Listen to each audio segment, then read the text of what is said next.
This week, Anthony Edwards tells his baby mama cash out not available. We're going to take a dive into the latest on 30-year-old women who snatch up the 20-year-old ball players. Secure that bag. Not mad at you. Then the MVP race heats up. SGA versus Jokic.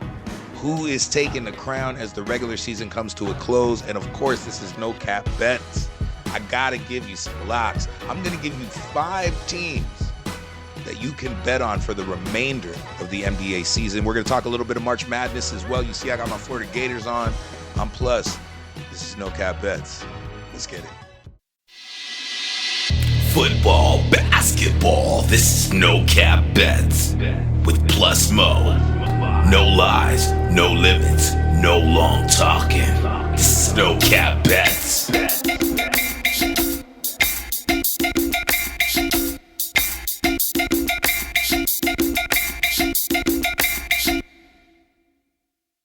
You like football, basketball, you're chilling with the homies, bet them whatever, 10, 20, 50, 100. The friendly wager with the homie. You guys know how this goes. This is the podcast for you. Never claim to be an industry professional. Just trying to get you to quick flip off of the sports ting. No lies, no limits, no long talking. This is No Cap Bets. Anthony Edwards. Ants in his pants. Got the whole, like, half of America, goddamn, got a kid by this dude. He's 23 years old. Recently in the news, Aisha Howard. I mean, you guys gotta understand how deep in the rabbit hole I've gone down for this. Aisha Howard is Anthony Edwards' baby mom. Most recent baby moms. So she now, I'm gonna try to make this make sense, so make sure everybody's following me. She has a child with a little baby. We're not even gonna bring him in this, but I'm gonna go down the rabbit hole and I'll show you guys what's up. You know what I'm saying? She's 37 years old. Anthony Edwards, 23. I think little baby's kid is maybe around 10. So I mean, all right, cool. She had a little baby. You know, she had a little kid. I mean, but I don't know how old little baby is, right? Okay. So just to bring up the speed there. Now, Anthony Edwards, I think he's done this before. Like, he's been in the news for, like, evading babies. You know what I'm saying? I don't even know what to call it. But that's what he does. Like, there was a girl, I mean, she looked like a little Middle Eastern, maybe Persian. She reached out to him, or just white.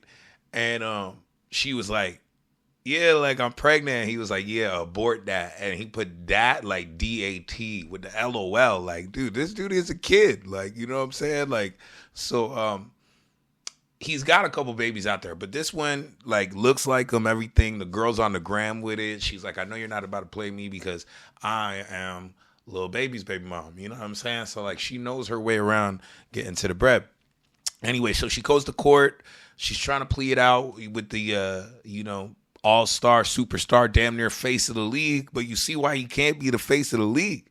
So according to court documents, a Georgia judge ruled for Ant-Man to pay her temporary monthly support until a final determination on the amount is going to be set by the court. Now, this is No Cap Bets. We're not usually into the pockets of our the players that we bet on. We trying to fill our pockets. You know what I'm saying? But Anthony Edwards is on something like a $260 million 5-year deal. So he ended up, I don't know, there's a number going on about like 1.8 million, 1.08 million that's going around. I mean, that's $60K a year. I think he's smart to want to pay this $1 million in advance. That's what the rumors going around. Like, he just wants to pay all of it, wants nothing to do with the kid. They had a kid in about October. I'm just looking at some of the notes here, so he had basically said, yo, like, I don't want nothing to do with this kid. And she, you know what? I got some what she has to say about it. Actually, I had a chance to listen to her. Apparently, like, she took to the gram. She's been speaking about it. Let me pull it up, and I'll let you guys decide when you hear what she's got to say. But so far, I'm really just not. I'm not impressed. Let's hear what she's got to say. Reason. So, guys, I have been purposely staying off the internet. Reason being is because I don't want to come out of character from the things that are being written and commented the lies that are being made up. And I know that if I put myself in position to respond, I'm then putting myself in position to defend my daughter and defending her of what has been written. There's no nice way to do it because people have been so ignorant and so cold-hearted towards a child. And funny enough, I don't know if it's been a year or two, but I remember when Trump wanted to push laws. Oh, stop that! You know what? Banning the rights to. She's trying to blame everybody for. I didn't want to go to the internet, but now she's on the internet, and now, I mean, who's being cold-hearted to the child? Like, I don't think anybody's talking about the child. I think they're talking about the fact that you're 37, he's 23. You are unemployed. Apparently, that's what you told the court. Anyway, she's trying to set him up. I mean, I might want to listen to someone. Let's hear what else she got to say. Worship. And I remember how women came together and they protest. And you guys. Okay, we're done. Nah, you know what? I got to do this for the women. You know what I'm saying? You guys cannot let her use that as her come up for the bag. She was like, "Oh, we used to march at rallies." Insane. So basically the deal with Ant-Man is, you know, he had already fought for a paternity test. It turned out, you know, not in his favor, you know, so like he obviously doesn't want the kid. And then there's some text messages that now she's leaked to the internet. This is what I don't understand. Like, where did she think she was going to go? I would probably want to kept this in house because now you got dudes like me talking about it on sports gambling podcasts. What are you doing? So she said, to the court, she sent him the text where she says, "I'm pregnant, wanted to tell you in person, but you gave me no other choice." Yeah, he wasn't picking up your phone calls. We should have probably kept it cordial, but we're here now. He allegedly wrote back, "Okay, LOL, get the," see, I told you what he would get the abortion with the DA. LOL, the man put. Now, this is what I'm saying, like, there's a weird thing going on with like rappers, baby moms, and like, why are they out in the street so much? We might have to do a whole entire segment just on that because I don't understand what compels them to want to just have like a baby by this celebrity and another baby by that celebrity, or maybe it's just to like super secure the bag. I'm not sure exactly. But let me know what y'all think in the comments. And we got to get you to chill, my guy. You know what I'm saying? In other news, SGA, Jokic. Look, Jokic just put up 60 this week, you know? And I was watching, shout out to Gills Arena. They actually had a real Toronto man, you know, SGA's dad, go on and kind of explain why SGA deserves the MVP.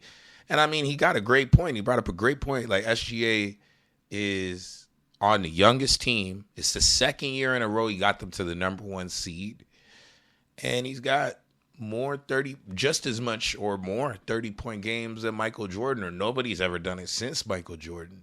So, I mean, like, given that, and don't get me wrong, like, if Shea got hurt, it's Jokic again. Like, I mean, I think Jokic could have been really the MVP of the year of Embiid too. Like, he really is going to go down as one of the greatest all time.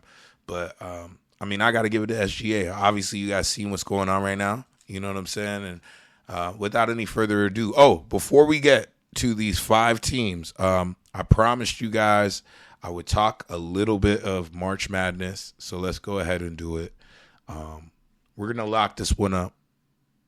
We're going to lock this one up like Anthony Edwards needs to be locked up in the house. So we're going to take, and this, at the time I'm recording this is Friday, so this line, if it moves, it is what it is. We're going to take the Florida Gators to win by 2.5 points over the Auburn Tigers. This is Auburn damn near looked like they were the team that was going to run away with it all at the beginning of the year. And then Florida came out of nowhere. I mean, this is just 2 SEC teams back at it again. I think everything Bruce Pearl attempts to coach, Florida's going to get in the way. So that's my lock, 2.5 points.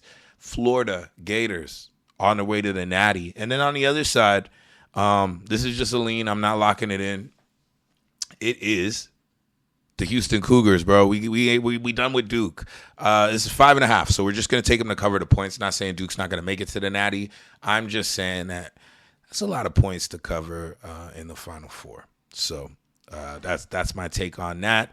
And then in women's basketball, by the time you maybe watch this, I would assume that UConn and South Carolina will be in the national championship. But we know why you came, and it's for the locks. But we're going to do something a little different. I'm back, guys. Thank you for letting me come through, shake off the rust. But something that I wanted to do, instead of just coming in, talking to here's the locks. What I want to do now is try to incorporate things about betting that, maybe you didn't know. Maybe y'all didn't know about point shaving. So I'm really just trying to change the format of the show. Obviously, I feel like it was buzzing and it was doing really well when I had co-hosts. Shout out to Heavy, shout out to Grizz, shout out to Public Black, all the people that came on, Juggy.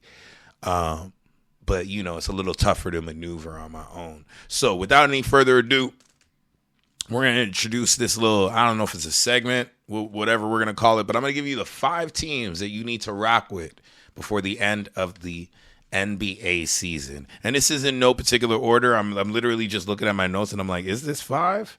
I think it's 5. So the first team that I'm going to mention is out of the Northwest Division, the Portland Trailblazers, 6-4 in their last 10. 7-5 ATS in their last 12 matchups with some wins over Denver and Memphis. Just beat us here in Toronto a little while ago. I like this team, and before you know it, they're not eliminated from the playoffs, so they are eyeing the very final play-in spot at the 10. I mean, they'd have to go on a crazy streak to do it, but you got to love a team that has destiny in their hands. I'm assuming they can at least get a few wins left. I think their last games, if I'm not mistaken, so they would need Phoenix to sputter out, you know what I'm saying, and sneak in that 10 spot potentially. They've got the Spurs, who may or may not, they're kind of in the race too. They've got Utah, who's tanking it. They've got Golden State. And they've got the Lakers, but I expect them to be competitive. I mean, I've seen it. They've got 3 wins in a row. No, they're going for 3 wins in a row up against Chicago. So we'll see how that goes. And I really trust this team. So that is your first. We're going to call that the lock for the rest of the season, the Portland Trailblazers. Next up, we got the Miami Heat. I love the Miami Heat. They are winners of 9. They have covered 9 of their last 10. An impressive win over Boston the other day.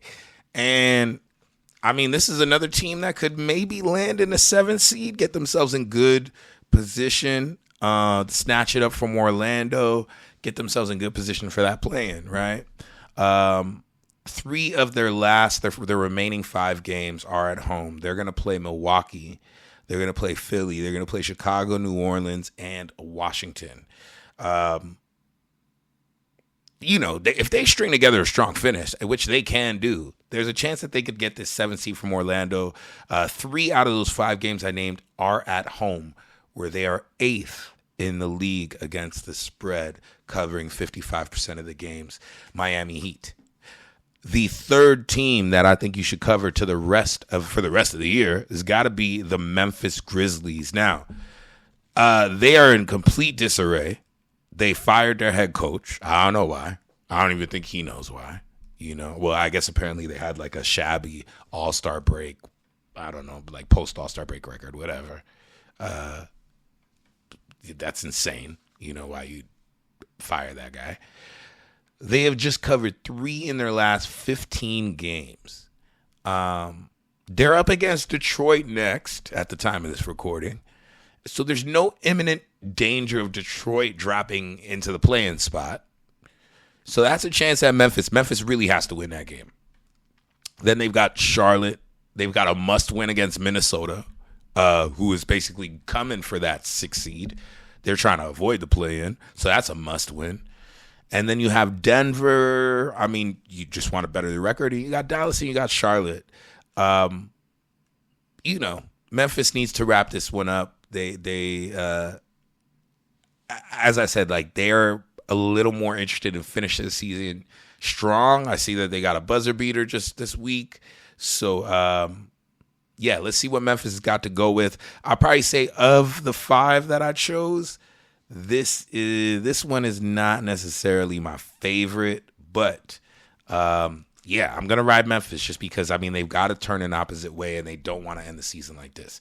Number 4, the Detroit Pistons. Okay, so I know I just said that they're in no imminent danger of dropping into the playoff or the play-in. However, they'll do everything they can to stay out. Homeboy just got into a scuffle the other day. Isaiah Stewart, bad boy from Jamaica. They're on a 2-game skid right now. They got no Cade, suspended players, but Sasser's back, Stewart's back. They've got Toronto, Memphis, Sacramento, New York, and Milwaukee twice. Now, Milwaukee, kind of scary. They have yet to beat Milwaukee this year, but this year they had Dame. Dame's got the blood clotting. So I'm going to lean with the Detroit Pistons pretty much in every one of 5 of these 6 games at least. Don't really love them against Toronto. Do like them against Memphis. They got a great record against Sacramento doesn't have a decent record against Eastern Conference teams. I like them against New York. I like them against Philly twice. Milwaukee twice in a grudge spot. If in the event they end up being home underdogs against Milwaukee and New York, that's where they cover 61% of the time. They are 10-5 as an away favorite. So, as I said, I like them in 5 out of 6 of those games. And that is pretty much where I draw. I know I said 5. Miami, Portland, Memphis, Detroit. The Atlanta Hawks. Hawks, 6 out of their last 7. They're on a little bit of a tear right now. They've missed 7 of the last 10 against the spread. So they're missing a number, but this can also change. They have the New York Knicks next up. They've got Utah, Brooklyn, Philly. When these guys are underdogs, which they probably will be, who does it say they got? They got Brooklyn, Philly. They'll probably be underdogs against the Knicks. They cover 50% of the time. So yeah, we rocking with the Hawks. Honestly, guys, it's been a long time. I'm very rusty at this. This is probably a long, drawn-out episode. But those are my 5 teams: the Atlanta Hawks, the Miami Heat, the Portland Trailblazers, the Detroit Pistons, and the Memphis Grizzlies. I'm Plus. It's been another episode. If you like everything, make sure you subscribe to the channel. A little sloppy right now, but we're going to tighten it up the more consistent we get. Like I said, it's No Cap Bets, man. Thanks for tapping in. Make sure you subscribe, leave a comment, share it, all that good stuff. Tell a friend. Dropped a little patois today. Bless up. Football, basketball, this is No Cap Bets with Plus Mo. No lies, no limits, no long talking. This is No Cap Bets.